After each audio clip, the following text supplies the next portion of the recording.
محترم ناظرین کرام، آج کی ہماری اس تقریر کا عنوان یہ ہے کہ وہ کون سے 10 لوگ ہیں جو جہنم میں جائیں گے۔ ایک حدیث ہے، رسول اللہ صلی اللہ علیہ وسلم نے فرمایا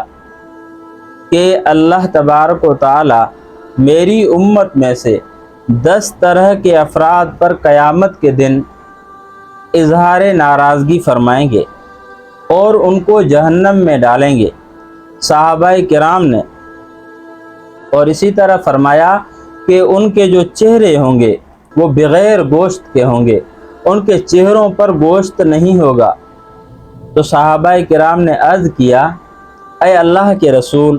صلی اللہ علیہ وسلم، وہ کون سے 10 لوگ ہیں جو جہنم میں جائیں گے؟ تو نبی علیہ الصلوۃ والسلام نے فرمایا کہ وہ 10 لوگ یہ ہیں۔ نمبر 1، بوڑھا زانی، بوڑھا ہو گیا ہے، دنیا دھتکار رہی ہے، دنیا اس سے تنگ آ گئی ہے، اب اس کے پاؤں میں چلنے کی سکت نہیں ہے، اس کے ہاتھوں میں پکڑنے کی سکت نہیں ہے، اس کے دماغ میں سوچنے کی سکت نہیں ہے، اس کی آنکھوں کی بینائی اب ختم ہونے والی ہے، اور اللہ اکبر، اس کے باوجود وہ زنا کر رہا ہے، زنا سے باز نہیں آ رہا۔ اللہ کے رسول صلی اللہ علیہ وسلم نے فرمایا کہ وہ بوڑھا زانی اللہ رب العزت اس کو جہنم میں ڈالیں گے بھی، قیامت کے دن اس کے چہرے پہ گوشت بھی نہیں ہوگا اور اظہار ناراضگی فرمائیں گے۔ اسی طرح جھوٹا گواہ، مثال کے طور پہ ہمارے ہاں تو یہ عام ایک یوں سمجھیں کہ فیشن بن چکا ہے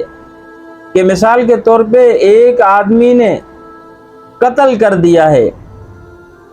مقتولین کورٹ میں جاتے ہیں جا کے کہ ہمیں انصاف ملے، لیکن سامنے جو قاتلین ہیں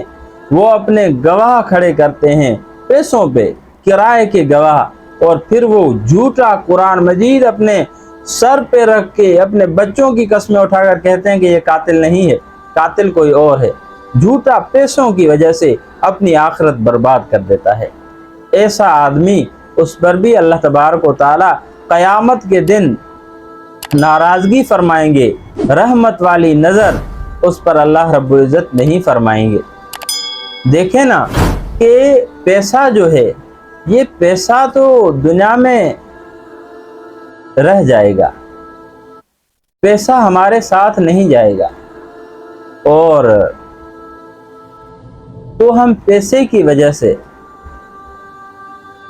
جو جھوٹ بولیں، جھوٹے گواہ بن جائیں، اپنے بچوں کو حرام کھلائیں،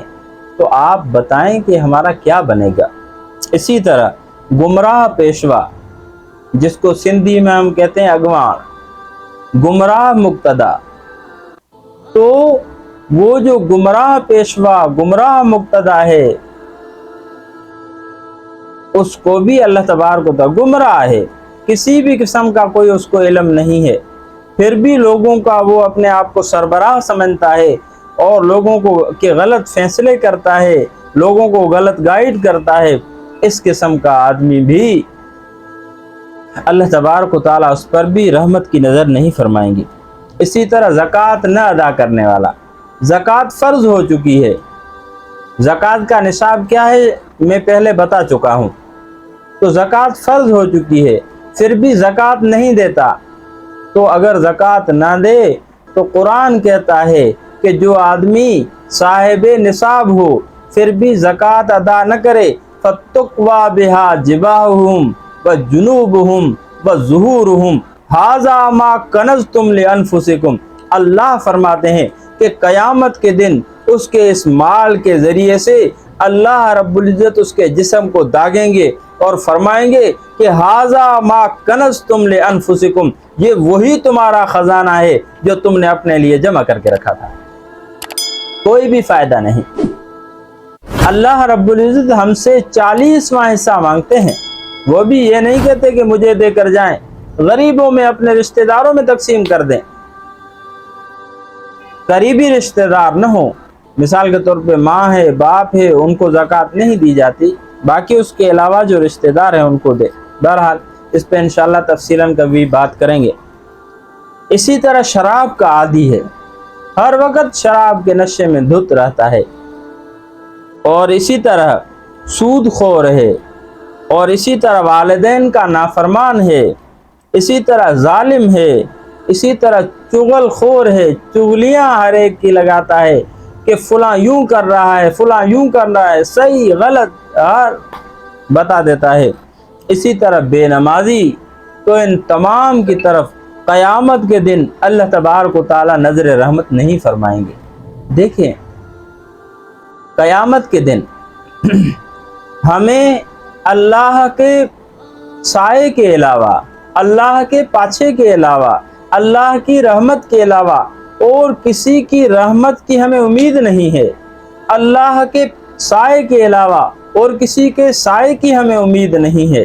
اور پھر قیامت کے دن اگر اللہ ہی ہم سے ناراض ہو، قیامت کے دن اگر اللہ ہی ہماری طرف رحمت کی نظر نہ کرے، قیامت کے دن اگر اللہ رب العزت ہی ہمیں معاف نہ کریں، قیامت کے دن اگر اللہ رب العزت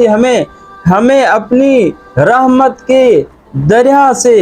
دور کر دیں، تو بتائیں کون ہے جو ہماری وہاں سفارش کرے گا؟ کون ہے جو وہاں ہمیں چھڑائے گا؟ اس لیے دست بستہ درخواست کروں گا، میں اپنے آپ کو بھی کہتا ہوں،